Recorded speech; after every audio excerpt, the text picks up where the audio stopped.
This is Shoreline Secrets, a quiet gay love story set on the cliffs of Cornwall, told in tides, in silence, in all the things we carry, and the ones we finally let go. Over the summer, Jamie came to the coast to get away, but what he found was something older than the cliffs. A boy named Sam, with salt on his skin, a great uncle whose silence held stories, and a house that kept secrets, in the attic, in the waves, in the space between words. Together they uncovered a love that had been written down, a letter that was sent and somehow found its way back, a mark carved into wood, a kiss that wasn't supposed to happen, but did. But summer doesn't stay, the tide always turns, and before Jamie goes, there are still things to face. A grave on the hill, a love that was lost, a breakfast before goodbye, and the letter, left open, unfinished, waiting for the right words. This is Chapter 7, the beginning of something more. The road narrowed the farther they drove. Trees gave ways to fields, then to salt-bleached fences. When they stepped out of the car, the sky stretched wide. Gray but not heavy. Clouds moved without urgency. The kind of sky that knew how to wait. No one spoke at first. The cemetery wasn't marked by a grand gate or a name carved into stone. It was just there. Jamie had never been here before, but somehow it felt familiar, like the air remembered something. They walked in a slow line. Sam was the first to move, leading without thinking. He'd been here before. He knew the steps, the turns.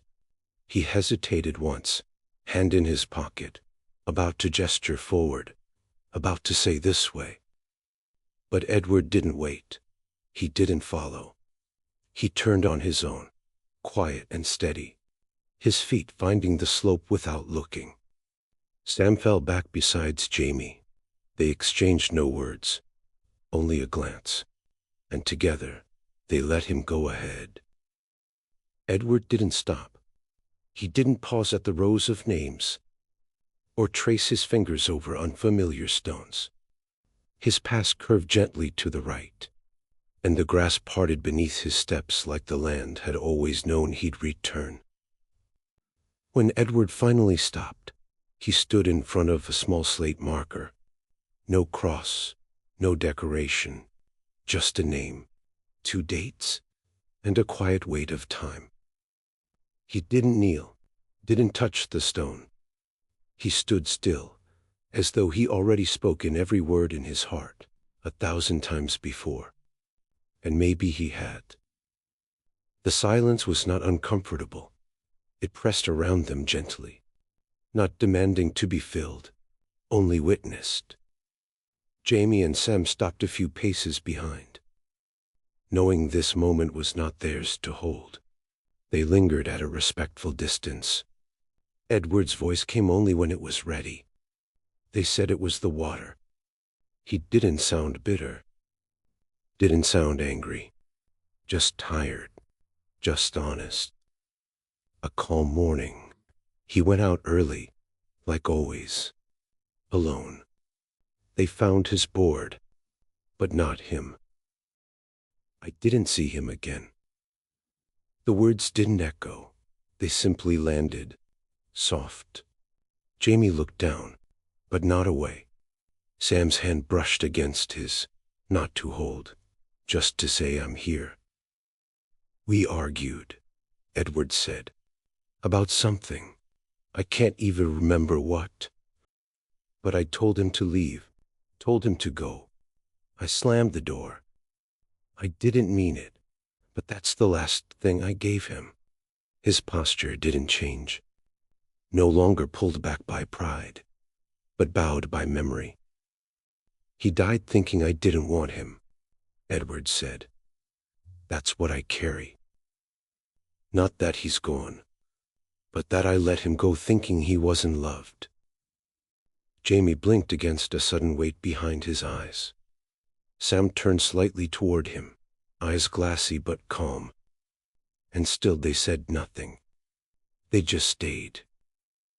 "I just hope he forgave me," Edward said softly. The wind paused. Or maybe it only felt that way. Then Jamie and Sam stepped back, not retreating, just allowing space. Edward didn't move. He remained there. Alone was the stone. Jamie didn't know. But he was starting to understand what it meant to keep someone's name safe, even after time had tried to wear it down. They stayed until Edward turned back to them, his eyes clearer than before. And the wind, still moving, carried something else now. Not an ending, a release. They hadn't said it was the last, but everything in the air knew it was.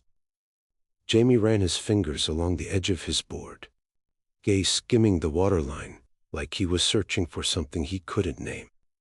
Sam nudged his shoulder. "You ready?" Jamie nodded, and they went. The ocean was cooler than it had been the last few days. Their arms carved familiar passes through the swell, muscles moving from memory. It wasn't about impressing. Not today. Just being here, together. Then came the wave. Not monstrous, but bigger than most. Strong, sure of itself. Jamie saw Sam glance toward him, one brow raised. They both turned, paddled, caught the rise. And for a moment, they were in it, rising. Jamie felt the lift like it had been built just for them. He locked in, crouched low, legs steady. Sam was just ahead. And then he wasn't. A splash, a flail. Jamie didn't falter. He rode it all the way in. He turned, breathless and grinning. "I beat you. For the first time I actually beat you." Sam stood waist deep, hair plastered to his face, salt streaking his grin. "Only 'cause I let you." Jamie flopped onto the sand, arms spread wide, board beside him. Sam followed up a second later and collapsed next to him, dripping and bright-eyed. They stayed like that, letting the sun do its drying, listening to nothing but breath and the waves. "Not bad for a last surf," Jamie murmured. Sam didn't argue, just nudged. Jamie's arm was his. Jamie closed his eyes for a moment, letting the sunlight bake into his cheeks. His chest still rose and fell from the thrill, but his smile hadn't left. Beside him, Sam huffed dramatically. "I think the universe glitched." Jamie cracked one eye open. "You riding the wave, me wiping out." Sam lifted a handful of damp sand and let it trickle between his fingers. "There's no way that was meant to happen." Jamie turned his head, amused. "You're really not going to let me have this, are you?" Sam shifted onto one elbow, his grin lopsided. "No?" The breeze played with Sam's hair, drying it into soft, wild curls. Jamie watched him for a second longer than he meant to, then quickly looked away. Sam flopped onto his back again, sighing. "All right. Maybe you did earn it." Jamie smirked. Then Sam shouted upright, "One more?" Jamie blinked. "What?" "One more wave. Redemption arc." He was already standing, brushing sand off his wetsuit. "You coming?" Jamie laughed, still sprawled on the beach. "Nah, I like ending on a win." Sam pointed dramatically, coward, and jogged toward the water. "Watch and learn, London boy." Jamie propped himself up on his elbow, watching as Sam dove back into sea. All muscle and motion, and that never back down fire in him. The sky was open, the water alive, and Jamie sat there thinking, "God, I'm going to miss this." They walked barefoot through the dunes, boards tucked under their arm. sea salt drying on their skin, like memories already fading. A low growl broke the silence. Jamie looked over. "Was that you?" Sam was already laughing. Jamie's stomach answered with a second rumble, louder this time. They laughed together, easy and unfiltered, until the cottage came into view. They pushed open the garden gate, and the door welcomed them with the smell of pancakes. The kitchen was already warm, with the smell of brown butter and maple syrup. A small stack of pancakes set in the center of the table, steam still rising from the top. Next to it, a bowl of sliced fruit, a little too neatly arranged to be accidental. Sam reached for the syrup, pausing as he glanced at the pancakes. "Did you make this for me?" he asked, smiling at Edward. Edward shrugged, setting down a second cup of tea. "Could it been for you? Could been for anyone who was still here this morning." Jamie smirked into his mug. No one seemed in a rush. The car wouldn't come until closer to 10, and the hour still belonged to them. Edward finally leaned back in his chair, watching the two boys over his cup. "If you ever find your way back here," he said to Sam, tone easy, "I'll tell you more about Arthur." Sam looked up, surprised, not just by the offer, but by the way it was given. Jamie glanced between them, letting the quiet stretch. Then as Edward stood to collect the mugs, Sam glanced at Jamie. It was barely a glance, but it lingered. Jamie caught it, that small crease between Sam's brows, like something unsaid had been sitting there since they stepped through the front door. Jamie pushed his chair back. "Come on." Sam stood wordless and followed, the soft thought of their footstep fading as they disappeared down the corridor. Edward didn't stop them. The bedroom door clicked softly behind them. The suitcase stood in the corner. A few folded clothes still waited on the chair. Jamie sat down first. Sam stayed standing. 4 beat. Neither spoke. Then Sam reached into his jacket pocket and pulled out a folded sheet of paper, edges slightly worn, like it had been handled more than once. He held it out without a word.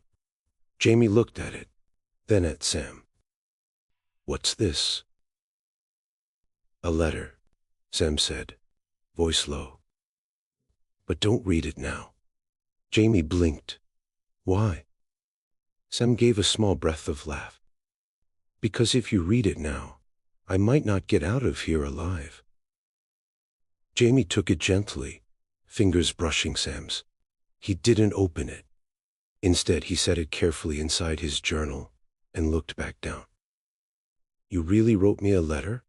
he asked, half teasing, half stunned. Sam shrugged. "I guess I wanted to say something the way Edward did, just in case." Jamie stood, moved closer. They didn't rush. No declarations, no promises. Just a soft tension between two people who didn't need to say everything all at once. Then a kiss. Jamie's hand curled lightly into Sam's shirt. Sam didn't pull away. And somewhere beyond the open window, a car turned into the lane. Sam pulled back first. "That's her, isn't it?" Jamie nodded, quiet. "Yeah." They didn't say anything else, just gathered the morning in their lungs and walked out together. A few days later in London, inside a tucked-away coffee shop, the air smelt of cinnamon and early mornings. Jamie stirred his drink, eyes half-lidded. A yawn escaped before he could stop it. Rosa raised an eyebrow. "You okay there, zombie boy?" "Didn't sleep," Jamie mumbled. Rosa leaned in, elbows on the table. "Jet lag from Cornwall?" He gave her a look. "It's still England." "Mental jet lag then," she teased, watching him closely. Been texting the boy, haven't you?" Jamie didn't answer, but the curve of his lips betrayed him. Rosa grinned. "Thought so. What's his name again?" He finally said it out loud. "Sam." She sipped her chai. "Sam who makes you smile in your sleep." Jamie chuckled. "Shut up. Make me," she said, grinning. Then with a teasing look, "So when are you going to introduce him to me?" Jamie gave a quiet laugh, rubbing at the corner of his eye. He looked like someone running on 2 hours of sleep, and a memory he wasn't ready to let go of. "I already miss him," he murmured, then caught himself. That sounded dumb. Rosa waved it off. "It sounds honest." Jamie reached into his pocket, not for show, but without thinking. Inside, the edges of a folded letter was already softened from being opened too many times. He didn't hand it over, didn't say much, but Rosa understood anyway. The letter had moved him. That much was clear. And whatever it said, it had been enough to keep him awake until 3 a.m. Staring at the ceiling, reading it again in the dark. "You haven't written back yet, have you?" Rosa asked gently. Jamie shook his head. "Why not?" "I don't know how to say everything." Rosa leaned back, serious now. "Just say something. You won't get another Sam." Jamie lowered his eyes to his coffee cup. For once, he didn't argue. Outside, the city was beginning to wake. Inside, he was already thinking about what to write. Now back in his room, the silence felt thicker. The walls were the same, but he returned different. Everything felt a little out of sync. Somewhere in a drawer, his train ticket was folded next to the letter. The one that had received 3 days ago. The one he read too fast. Too many times. Jamie sat upright with a pen in hand, trying to begin. He crossed out so many beginnings that the paper had creased under the weight of them. None of it felt enough. He paused, chewing lightly on the cap of the pen. When the screen of his phone lit up beside him, a new message. Just a few words, casual, but unmistakably familiar. "Sam." Checking in, reaching out. He let the pen fall and picked up the phone. They texted for a while. Nothing heavy. It felt like holding on to something soft and warm, like slipping back into a rhythm. Eventually, Sam's reply slowed. The screen went dark. Jamie placed the phone on his chest and leaned back against the pillows.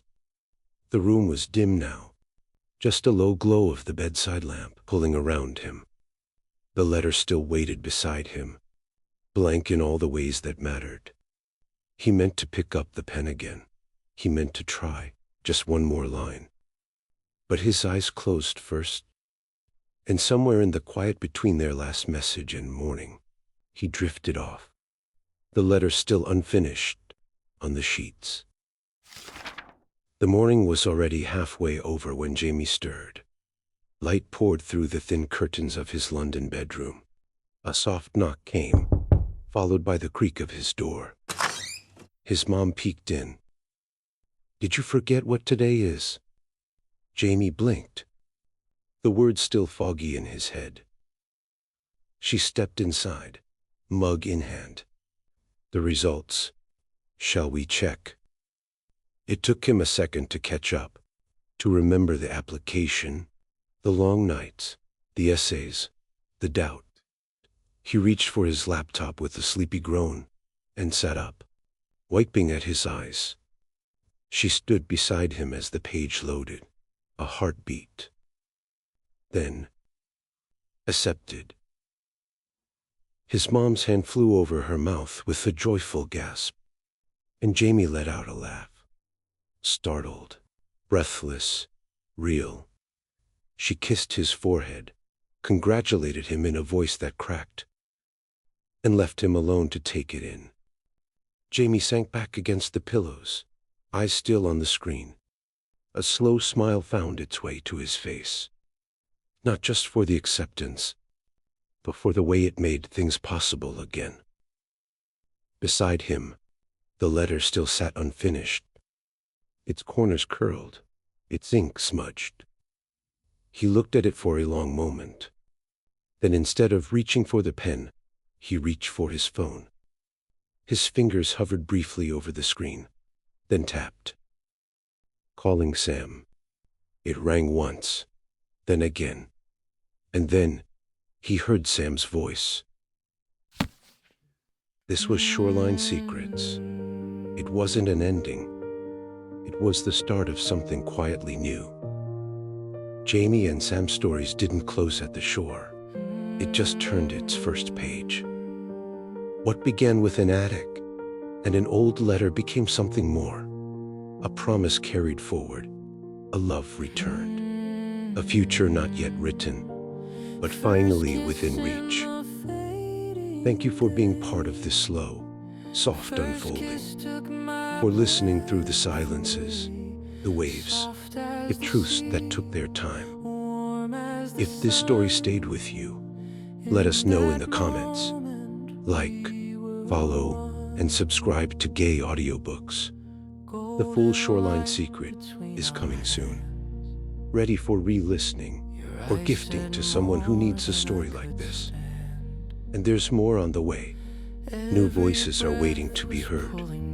Until then, keep your heart open, keep your words honest, and never underestimate the stories that find you. First kiss in the face.